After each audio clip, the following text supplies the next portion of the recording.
Hey, what's up you guys? You're watching Team APS. In today's video, I'm going to be sharing some tips for beginning investing in Yu-Gi-Oh!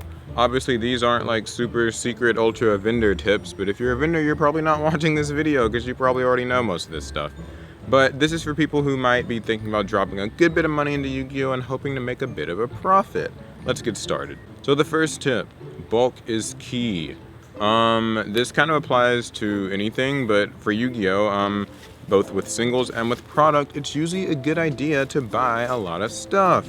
What is bulk, you ask? Well, bulk means not buying one box. A lot of people are like, oh, I want to buy a box of core, I hope I pull a farm girl. But the truth is, that doesn't really work out all that well for you because if you buy a box for like 65, however much they're going for right now, probably more than that, and you don't pull a farm girl, and you know, it's not really that great. If you pull the useless secret, you didn't really make your money back. And if you pull like, say, a storming mirror force, you still probably aren't actually making your money back. So, or you're maybe breaking even. It's better to buy several boxes or a case. Or maybe you're like Pokemon I, and you can just afford a billion cases. The thing is though, is the more you buy in bulk, usually the cheaper things are. So it's usually cheaper to buy a case than it is to buy 12 individual boxes. And yeah, that way, you know, you'll pull several of these secrets.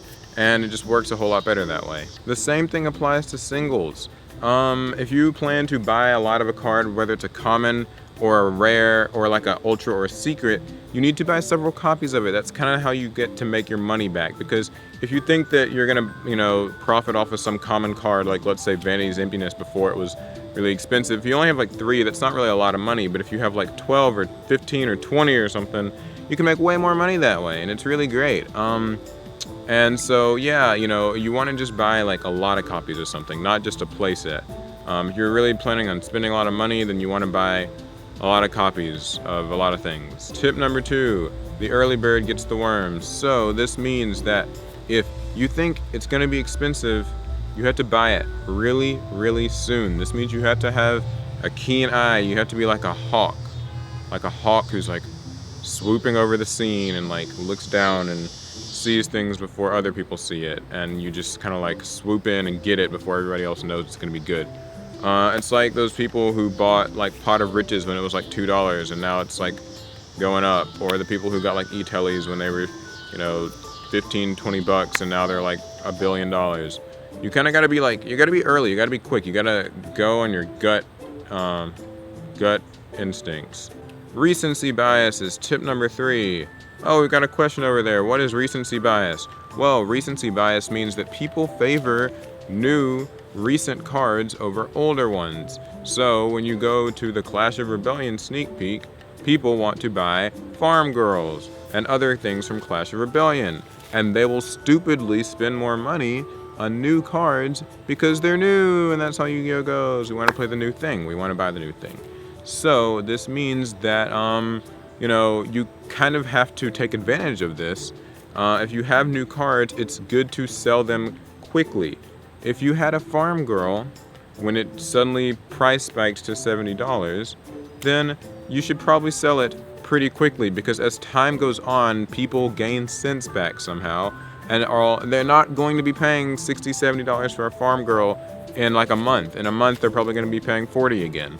So if you have new stuff, you have to sell the new stuff, and you have to remember that people will, you know, they'll be crazy. They'll buy new stuff for prices that they shouldn't buy them for. The next thing to remember, I guess this is number 4, legacy bias. Opposite of recency bias. There are certain older cards that will just always hold value to people for no real reason, but they will.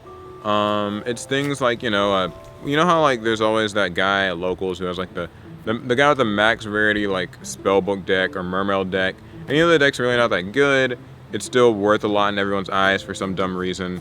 Or an even better example, stuff from like Astro packs, stuff from Champion packs, Turbo packs I guess too. Those kinds of things, these things that like, you know, they tend to hold their value even though they're not really new, they just have this sort of grandeur about them. And a lot of this applies to staples as well, so like Ulti Veilers will like always be expensive, and you know, that type of thing. Even cards that aren't really played anymore, like, you know, Ulti Chaos Sorcerer, that's not really like a relevant card, but it's just like it's got this legacy behind it. So you kind of got to learn what cards have a legacy behind them and take advantage. Think long term is tip number 5. That means that basically you kind of have to invest with, you know, a goal in mind. You can't just sort of like spend a lot of money and just get a lot of cards and not really know what you're planning to do. Have a plan for yourself. You know, you're planning to sell these cards when X and X drops. So like think about sets that are coming out in the future. Like, you know, right now we just got Clash of Rebellion, but you know, in a few more weeks we're going to be getting the Megatins and then the structure deck and, you know, that kind of thing. And then think about like events that are going to happen. Like, you know, we've got YCS events coming up. So if Cosmos like win at a YCS, then obviously, you know, woo, prices go high. So if you think they're going to do well, you know, you kind of gotta plan around all that. And it's not always easy, but you know, if you have a long-term goal, it becomes easier to kind of think about what you want and what you just kind of might just be buying for no reason. Will it sell is tip number 6. You can't buy cards that won't sell. Sounds like it should be obvious, but to a lot of people it isn't. Not every secret rare will sell. Surprise, surprise. Also, you know, not every card in general will sell. Not every set will stay expensive. It's just kind of how it goes. You just kind of have to remember that part. The idea of, you know, vending is buying cards that people will want. So if I buy like 1 billion copies of some common card but no one actually wants it, then I was just wasting my time.